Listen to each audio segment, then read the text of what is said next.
नमस्कार विद्यार्थी मित्रांनो, आजच्या व्हिडिओमध्ये इयत्ता 10वी गणित भाग 2 घटक पहिला सिमिलॅरिटी हे प्रकरण आपण पाहणार आहोत. समरूपता. त्या अगोदर यशस्वी बोर्डाच्या परीक्षेसाठी जे काही प्रकरण वाईज मूल्यांकन ठरलेलं आहे ते प्रथम आपण लक्षात घेतलं पाहिजे. त्या अनुषंगाने आपल्याला एखाद्या प्रकरणावरती जास्त जोर देता येईल. समरूपता 10 गुणांचं आहे, पायथागोरसचं प्रमेय 7 गुणांचं, वर्तुळ 12 गुणांचं, भौमितिक रचना 7 गुणांचं, निर्देशक भूमिती 7 गुणांचं, त्रिकोणमिती 7 गुणांचं, महत्त्वमापन 10 गुणांचं. या ठिकाणी similarity 10 marks, Pythagoras theorem 7 marks, circle 12 marks, geometric construction 7 marks, coordinate geometry 7 marks, trigonometry 7 marks, mensuration 10 marks. या ठिकाणी हे 60 गुण आहेत. पैकी 40 गुणांचा पेपर असतो, 20 गुण एक्स्ट्रा असतात. समरूपता हे प्रकरण 10 गुणांचं आहे. अत्यंत सोपं प्रकरण आहे. या प्रकरणामध्ये आपल्याला दोन त्रिकोणांच्या क्षेत्रफळांचे गुणोत्तर, ratio of areas of two triangles, प्रमाणाचे मूलभूत प्रमेय बेसिक प्रोपोर्शनॅलिटी थेरम BPT, प्रमाणाच्या मूलभूत प्रमेयाचा व्यत्यास, converse of basic proportionality theorem, त्रिकोणाच्या कोन दुभाजकाचा गुणधर्म, property of an angle bisector of a triangle, 3 समांतर रेषा व छेदिका यांच्यामुळे झालेल्या आंतरछेदांचे गुणोत्तर, the ratio of the intercepts made on the transversal by 3 parallel lines, त्रिकोणाच्या समरूपतेच्या कसोट्या टेस्ट्स ऑफ सिमिलॅरिटी ट्रायंगल्स, समरूप त्रिकोणाच्या क्षेत्रफळाचे प्रमेय, property of areas of similar triangles. या 7 उपघटकांचा आपल्याला अभ्यास करायचा आहे. त्यामध्ये दोन त्रिकोणांच्या क्षेत्रफळांचं गुणोत्तर आपल्याला पाहायचं आहे, ratio of areas of two triangles. यामध्ये 3 गुणधर्म अतिशय महत्त्वाचे आहेत.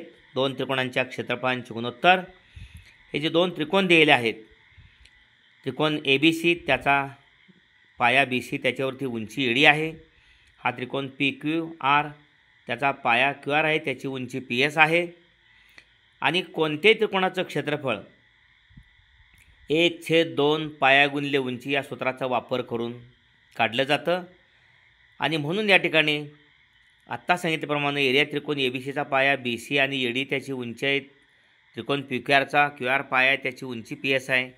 आणि या दोन त्रिकोणांच्या क्षेत्रफळांचे गुणोत्तर, पहिल्याचं 1/2 पाया BC गुणिले उंची AD, ओके. दुसऱ्याचं PQRचे 1/2 पाया QR गुणिले उंची PS. 1/2 ला 1/2 गेल्यानंतर आपल्याला दोन त्रिकोणांच्या क्षेत्रफळांचे गुणोत्तर पाया आणि उंची यांच्या गुणाकाराचं हे गुणोत्तर आहे. BC गुणिले AD भागिले QR गुणिले PS हे काय आहे, कशाच गुणोत्तर आहे, तर पाया गुणिले संगत उंची यांच्या गुणाकारांचं गुणोत्तर म्हणजेच त्या दोन त्रिकोणांच्या क्षेत्रफळांचे गुणोत्तर. ओके, हे अतिशय महत्त्वाचं आहे. याची सिद्धता आपल्याला लिहायला सांगितली तर आपण स्वतःहून लिहू शकतोय. दोन त्रिकोणांच्या क्षेत्रफळांचे गुणोत्तर त्यांचा पाया आणि संगत उंची यांच्या गुणाकाराच्या गुणोत्तर इतके असते. सिद्ध करा म्हटल्यानंतर प्रथमतः या ठिकाणी हा पक्ष आहे त्रिकोण ABCचा, BC हा पाया, त्याची उंची AD आहे. लिहावं लागेल पक्ष दिलेल्या बाबी, त्रिकोण PQRचा QR पाया, उंची PS आहे पक्ष. आणि साध्य हे एरिया त्रिकोण ABC भागिले एरिया त्रिकोण PQR बरोबर BC गुणिले AD भागिले QR गुणिले PS. आता हे साध्य दाखवण्यासाठी प्रथमतः एरिया त्रिकोण ABC बरोबर 1/2 BC गुणिले AD आहे असं लिहायचं, याला 1 म्हणायचं. दुसरं एरिया त्रिकोण PQR बरोबर 1/2 QR गुणिले PS आहे असं लिहायचं, 2 म्हणायचं. 1 व 2 वरून दोघांचं गुणोत्तर घ्यायचं. एरिया त्रिकोण ABC भागिले एरिया त्रिकोण PQR बरोबर 1/2 गुणिले BC गुणिले AD छेद 1/2 गुणिले QR गुणिले PS. 1/2 ला 1/2 गेल्यानंतर आपल्याला आपलं साध्य मिळणार आहे. ओके, अशा पद्धतीनं. आता यातलंच उपप्रमेय आहे, समान उंची असलेल्या त्रिकोणांचे क्षेत्रफळ त्यांच्या संगत पायांच्या प्रमाणात असतात. हे सिद्ध करायचे असेल समान उंची असलेल्या त्रिकोणांचे क्षेत्रफळ त्यांच्या संगत पायांच्या प्रमाणात असतात. तर पक्ष काय आहे या ठिकाणी? पक्ष त्रिकोण ABC मध्ये रेख AD लंब रेख BC आणि त्रिकोण PQR मध्ये ही रेख PS आहे लंब रेख QR. ओके. आणि साध्य काय आहे आणि उंची समान दिली आहे ती सुद्धा नमूद करायची. AD बरोबर PS पक्षामध्ये महत्त्वाचं आहे हे. त्यामुळे एरिया त्रिकोण ABC भागिले एरिया त्रिकोण PQR बरोबर समान उंचीच्या त्रिकोणांच्या क्षेत्रफळांचे गुणोत्तर त्यांच्या संगत पायांच्या प्रमाणात असते. BC भागिले QR हे दाखवायचं आहे. ओके. सिद्धता त्रिकोणाचं क्षेत्रफळ सूत्र मांडायचं. एरिया त्रिकोण ABC बरोबर 1/2 गुणिले पाया BC गुणिले उंची AD याला 1 म्हणायचं.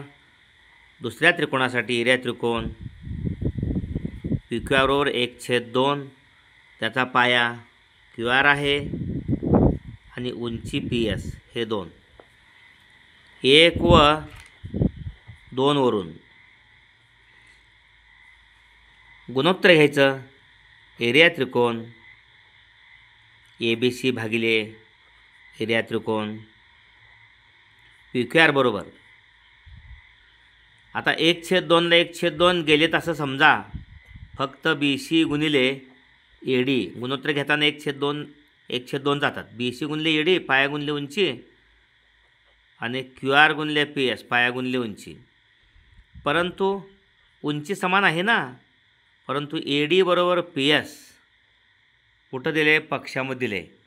त्यामुळे ADला PS जाणार आणि त्यामुळे एरिया त्रिकोण ABC भागिले एरिया त्रिकोण PQR बरोबर BC भागिले QR पायांच्या प्रमाणात असतं. ओके. हे आपलं साध्य मिळालेलं आहे. तशाच पद्धतीनं समान लांबींच्या पायांच्या 2 त्रिकोणांचे क्षेत्रफळ त्यांच्या संगत उंचीच्या प्रमाणात असतात.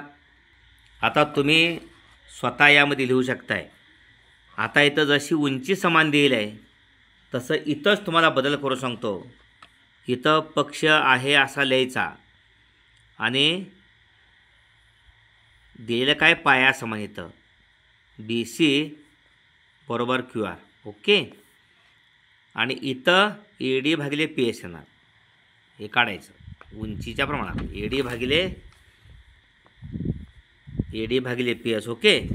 हाय असं मांडायचं. एरिया त्रिकोण ABC बरोबर 1/2 हा पाया गुणिले ही उंची. हाय असं. एरिया त्रिकोण PQR बरोबर 1/2 गुणिले हा पाया गुणिले उंची. याला 2 म्हणायचं. 1 आणि 2 वरून 1/2 ला 1/2 गुणोत्तर घेतलं. एरिया त्रिकोण ABC भागिले एरिया त्रिकोण PQR बरोबर BC गुणिले AD भागिले QR गुणिले PS. जसं AD बरोबर PS दिलतं पूर्वी, आता BC बरोबर QR दिले. परंतु इथल्याचं BC बरोबर QR याला पक्ष आणि मग BC बरोबर QR असेल तर BCला QR जाणार आणि इथं AD भागिले PS मिळणार. 2 त्रिकोणांच्या क्षेत्रफळांचे गुणोत्तर AD भागिले PS म्हणजे उंचीच्या प्रमाणात आहे. कधी?